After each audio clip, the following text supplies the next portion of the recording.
So tell me about your experience with difficulty swallowing pills. When I started to create the community that today is called Vaginismus Sisters, it started off as me just sharing my story on Instagram, anonymously at first, as I gained confidence and traction and started to notice how many women are desperately looking for this kind of information. We really got into some of the nitty-gritty details and sharing each other's stories. So one thing I did was make that personal connection for myself, that the penetrative act of any sort of sexual act was also kind of relevant to the challenge I experienced with another penetrative act. And I was swallowing pills. When I was younger, I remember my mom even getting a bit frustrated that she couldn't give me pills to swallow because they would either get what felt like really stuck in my throat, or I would swallow the water and the pills would remain in my mouth. And there would just be this panic happening on like, why can't these go down? So when I started having these conversations with our Vaginismus Sisters community, I put up some polls to ask women, do you too experience challenges with swallowing pills? And what we ended up discovering is that penetrative acts of all sorts, even including injections, or in some cases, putting eye contacts in, those are all points of fear that we shared. And so that's how I started discovering that swallowing and sexual challenges are more or less interconnected. Wow, that's I would love, fascinating. yeah, and it's another point of bonding, right, within the community. So I'd love to know from your work and your expertise, how would you explain part of that, right? How does that actually make sense from a physiological level? Yeah. So first, let me just describe the way swallowing works. So swallowing is really interesting because it has both volitional and reflexive components. When you put food into your oral cavity, a strawberry, a meatball, a spoonful of cereal, your body's job is, your oral cavity's job is not just to enjoy the sensation or the taste of the food, but also to break it down and make it swallowable, meaning that it's cohesive, it doesn't have too many random particles, and then you piecemeal just how much you decide you want to push back into your throat, also known as the pharynx. And a swallow reflexive response should occur immediately. And that is what we call the pharyngeal phase of swallowing. Those are a series of, it's a very complicated reflex with a fairly stereotypical cascade of events that happen in less than a second and modifies itself depending on the food you're swallowing. So you're going to take a big heaping teaspoon of pudding down differently than a 2 ml saliva swallow. Now we swallow in a year 525,600 times, just like the song, every minute. And you swallow about a liter of saliva a day. So we're swallowing constantly, sort of just keeping our our GI system sort of moving and lubricated, etc.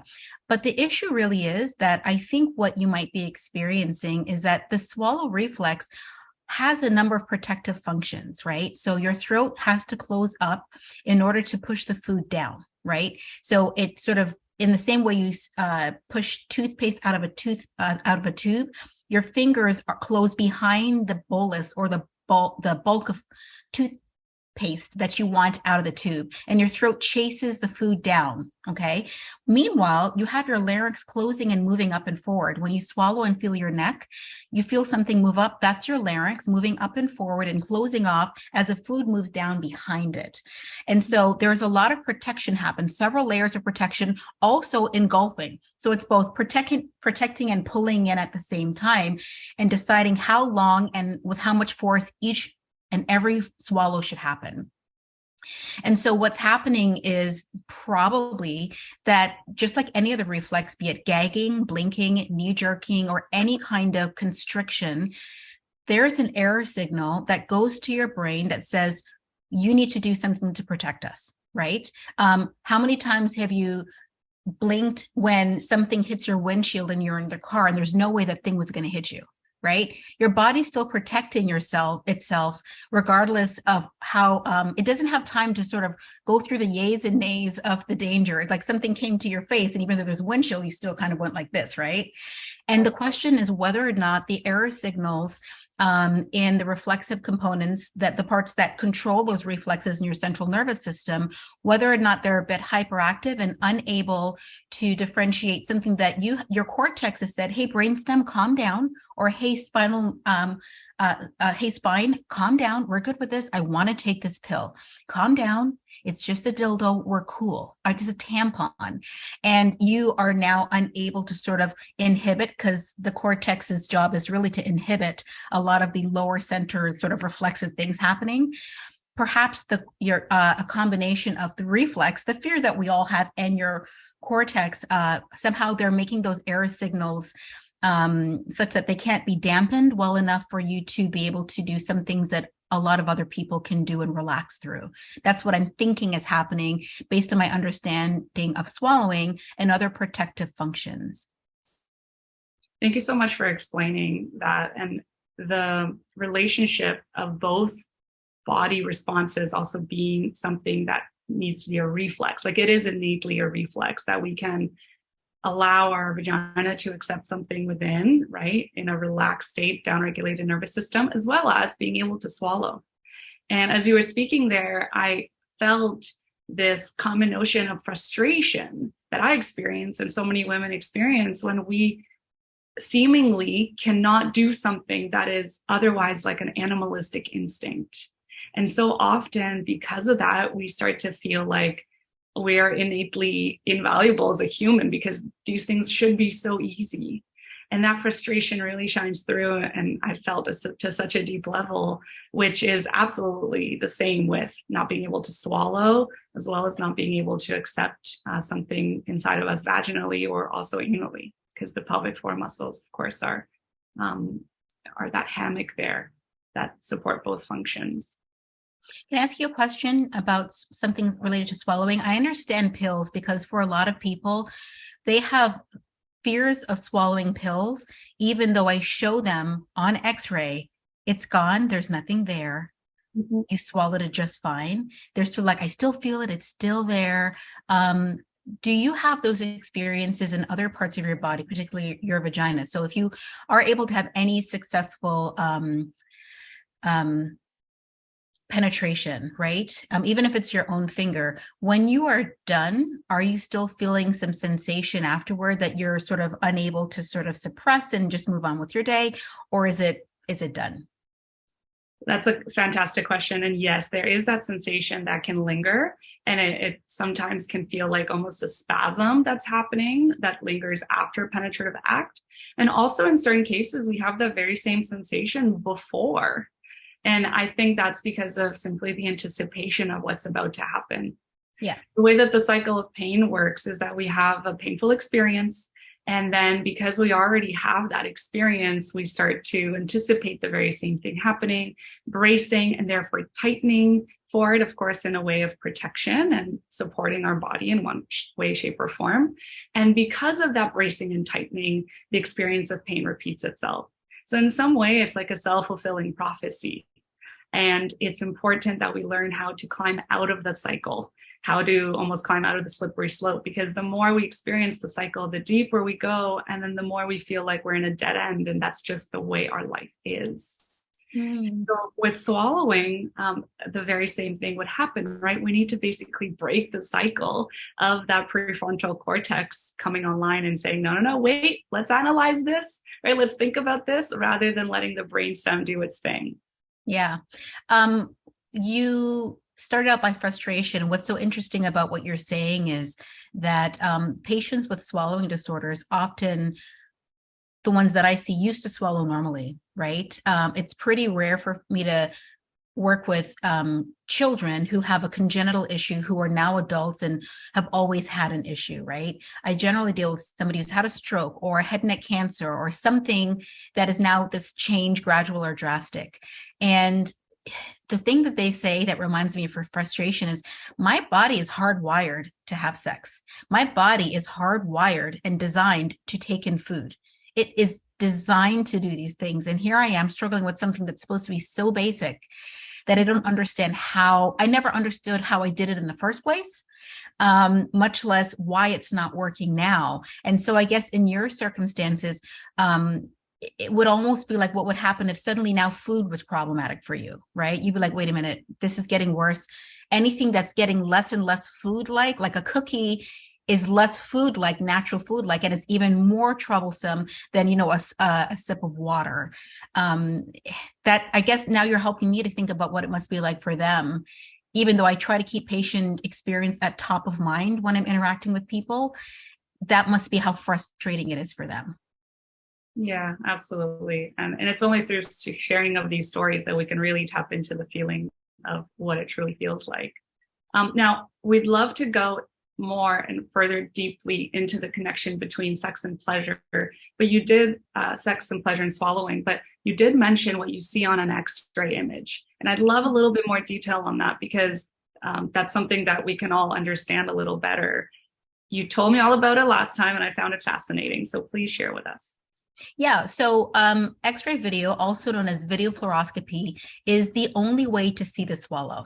Related to the issue of protective structures, there's one other way where you can put a camera down somebody's nose it has a light at the end. It's called FEES, which is fiber optic endoscopic evaluation of swallowing.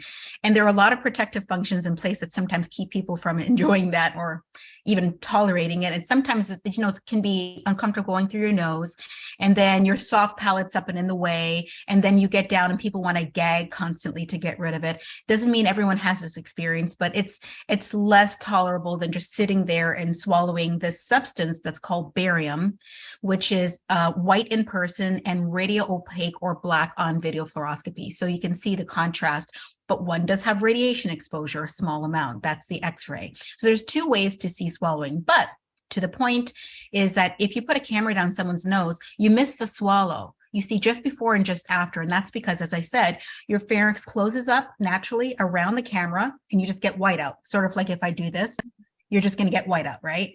And then when it opens back up and all the structures are relaxed, now you see the aftermath, whether there's something in the trachea that shouldn't be there, or there's just still food sitting around. You can see what happens after. So the best case scenario is if you have somebody who can do both, because they tell you two different things and they both play an important role in diagnostics. But I would suspect that if someone came to me and says, I have issues swallowing pills, and I would now, after talking to you, ask questions about their experience with other penetrative acts, because now I'm understanding that that would be a patient where I wouldn't start out with fiber optic endoscopic evaluation of swallowing. I would not put a camera down their throat, because the ability to tolerate it would be probably very different. And the other thing is, people recognize what their body's doing when they see an X-ray of themselves better. And what we've shown is that in our research is that visual biofeedback helps somebody to make sense of what's happening in their body, right? And so there have been patients who come from all over the world to my labs to say, I can't get help in Australia. Nobody knows what they're talking about. I got to come see you at X university because things are stuck in my throat, and there's nothing stuck in their throat. They've flown halfway across the world, and I'm showing them on X-ray, there is nothing there. And they're like, I feel it, it's real. And it's my job to say, I'm not saying that what you feel is not real at all. I'm saying your body is still sensing it. Just like when you talked about with vaginismus, you can experience that long after.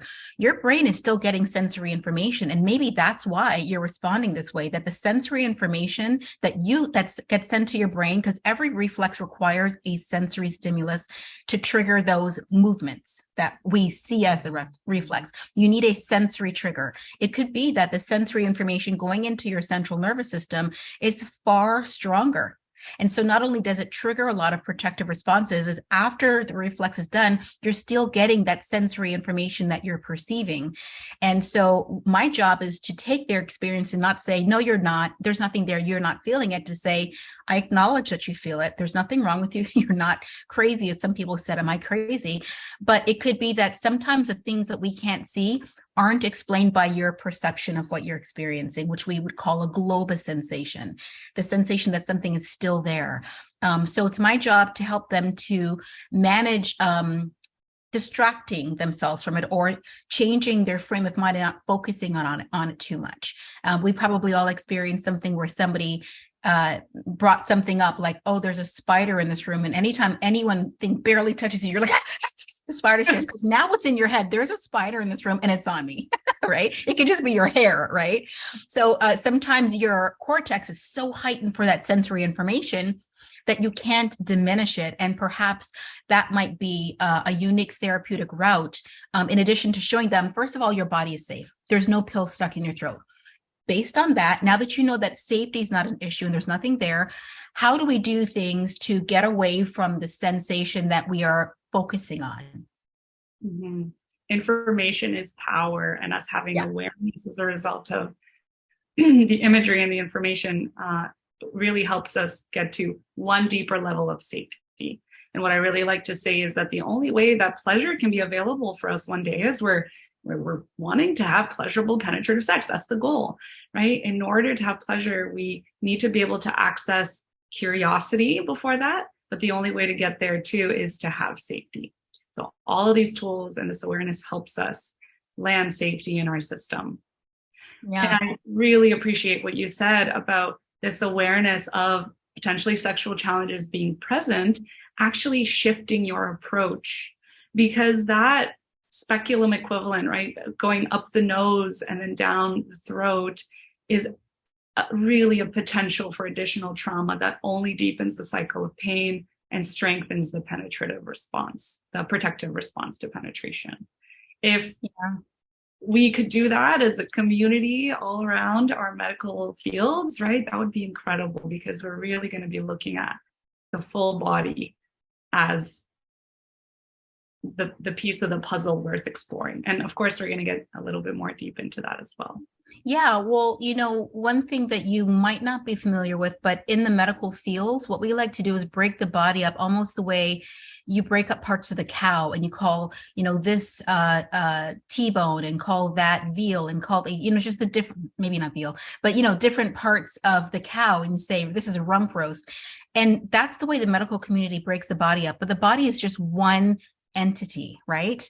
And there's a person behind that. And we sometimes just say, well, my job is to focus here, and then GI goes from here to here, and then OT goes here to here, and then dentist goes here to here. And but it's a whole person that we often don't look at.